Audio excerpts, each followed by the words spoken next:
On a lonely ridge in Santa Monica, California, stands the forgotten remains of an eerie microwave tower that once worked in conjunction with 107 other similar structures spread across the nation. This tower is how your grandparents made wireless phone calls all the way back in the 1950s. The network was known as the Microwave Radio Relay Skyway, a 70-year-old initiative that would inevitably change the world as we know it. But why have these icons just been left to rot? Well, the answer might shock you, so stay tuned because today we discover America's forgotten microwave towers. I'm your host Ryan Socash and you're watching It's History. The old telephones did not use relays in the sense of electromagnetic relays. They had a different mechanism to transmit and receive sound. Sound waves were converted into electrical signals using a microphone. From there, these electrical signals were sent through a wire to the receiving end, which was then converted back into sound waves using a receiver. However, as the technology developed and the network became extensive, relays were needed in telephone exchanges, which acted as the central hubs for connecting calls. In these exchanges, operators manually connected calls by plugging and unplugging wires. The use of relays in telephone exchanges helped automate and streamline the process of connecting calls to different destinations. But the downside to wire phones were apparent from the start, and they were enormous. The physical connections meant that range was limited, leaving rural areas offline. All locations were fixed and inflexible. Even the early urban switching buildings would run over capacity, leading to bizarre architectural solutions of expanding the basement into tunnels and building the upper levels beyond what was initially imagined. American cities found themselves in a mess of wires as the network grew, with some rather unsettling imagery to support that fact. Fortunately, the aesthetic didn't bother most of the public, as they saw this service as a luxury and the wave of the future, kind of how we might perceive topics like AI today. The network was vulnerable, however, as a lightning strike, storm, or construction accident would be enough to knock people offline for weeks. Fixing the issue was also a hassle as it would require the customer to make an in-person visit to the phone company where they'd be met with a massive line. They could report the issue using a friend's phone thanks to operator assistance, but as you very well know, phone service leaves a lot to be desired. So in many cases, they would submit a written complaint by mail or post their issue on a physical community bulletin board that was known to be checked by the phone company. All the same, by the 20th century, phones were up and running, and although the service was widely embraced, it had some ill effects on society. The public was very concerned about the invasion of privacy as manually connected telephones meant that operators could potentially listen in on conversations. Telephone etiquette was not developed, so people didn't answer their phones promptly, introduce themselves, or know how to end conversations politely. Even more disconcerting was that, in some cases, the wire led to isolation and depression since face-to-face interactions were no longer required. Community bonds, they were weakened. Even so, the benefits outweighed the downsides, and by the early 20th century, the concept of wireless transmission was already on the horizon. Even back then, the great minds of the time knew wireless would enable the type of technology that could, for example, allow you to download an app on your phone and learn something new. One of the earliest versions of wireless communication can be traced back to the work of Nikola Tesla. In the late 19th and early 20th centuries, Tesla proposed and experimented with wireless energy and information transmission. Tesla envisioned a global wireless communication system known as the World Wireless System, or Tesla's wireless system. He believed that transmitting electrical power and messages through Earth's atmosphere was possible without wires.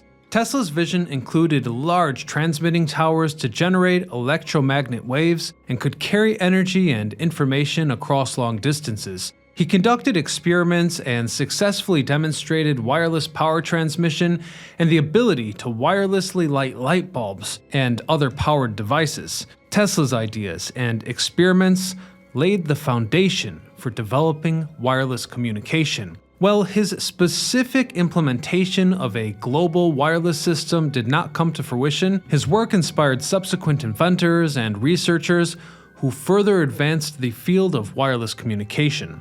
After Nikola Tesla, wireless communication continued to evolve and eventually became a reality through the contributions of several inventors and scientists. One of the key figures in this development was Marconi, an Italian inventor who built upon Tesla's work and made significant advancements in wireless communication.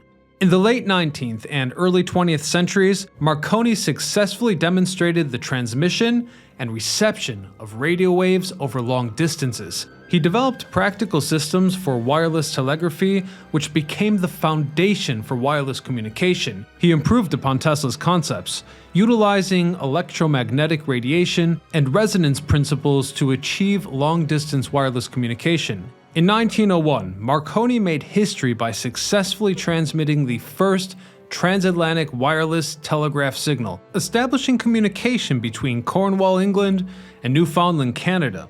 Wireless communication technologies continued to advance rapidly. The development of vacuum tubes, which enabled the amplification and modulation of radio signals, played a crucial role in the further improvement of wireless communication systems. The first operational microwave radio relay system in the United States was implemented by Bell Labs. In 1947, AT&T's research and development arm created the Horn antenna, which connected New York City to Philadelphia, spanning about 100 miles.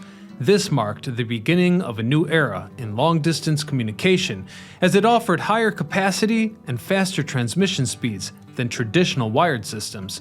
This was a big deal, hence Microwave Radio Relay Skyways rapidly expanded across the United States and other parts of the world.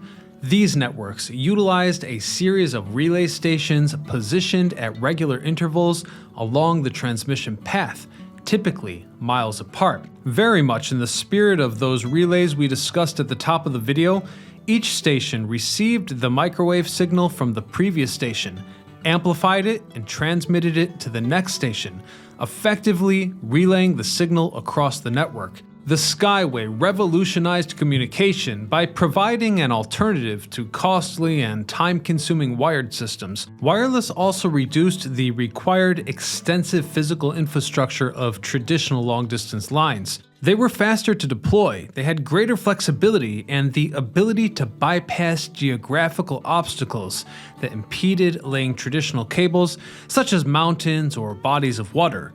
And so it was. AT&T launched their Microwave Radio Relay Skyway on August the 17th, 1951. This web of towers consisted of 107 structures and transmitted signals nationwide.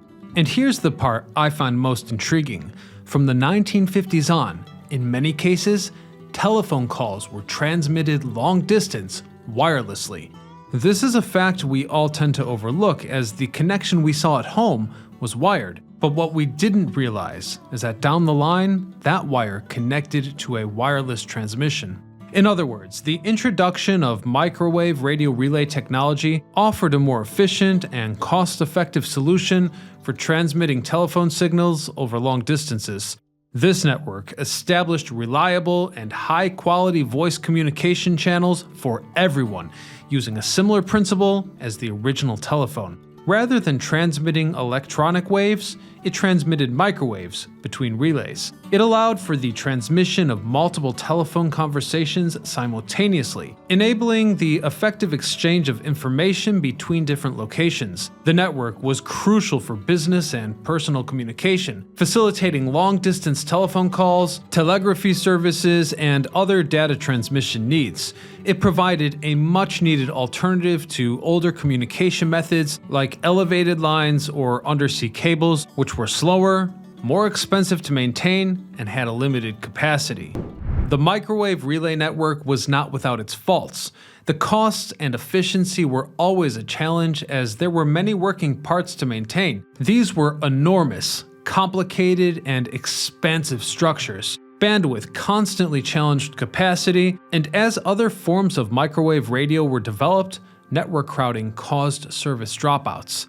By the late 1980s, cell phone networks were already developing, and it was clear that something needed to change. Initially, everyone thought that satellites would be the solution to increasing bandwidth, and although that sounds spectacular, scientists had been developing fiber optic cables in the background since the 1960s with communication in mind. In 1966, doctors Charles K. Kao, a physicist and engineer, published a groundbreaking paper outlining the potential of using glass fiber for optical communication. He proposed using pure glass fibers to transmit light signals over long distances, laying the foundation for developing fiber optic cables. Further advancements in fiber optic technology came in the early 1970s when Corning Glass Works produced a low-loss glass fiber cable capable of transmitting light signals over long distances. This development significantly improved the efficiency and reliability of fiber optic communication.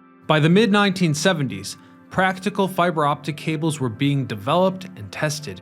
In 1977, the first experimental fiber optic telephone link was established by Bell Labs in the United States, demonstrating the feasibility of using fiber optics for long-distance communication. Telecommunication companies started to invest in laying fiber optic infrastructure to replace existing copper-based networks. This marked the beginning of the widespread adoption of fiber optic technology for long-distance communication. Since then, fiber optic technology has continued to evolve and improve with advancements in fiber manufacturing techniques, signal amplification, and wavelength division multiplexing that allow multiple signals to be transmitted simultaneously over a single fiber.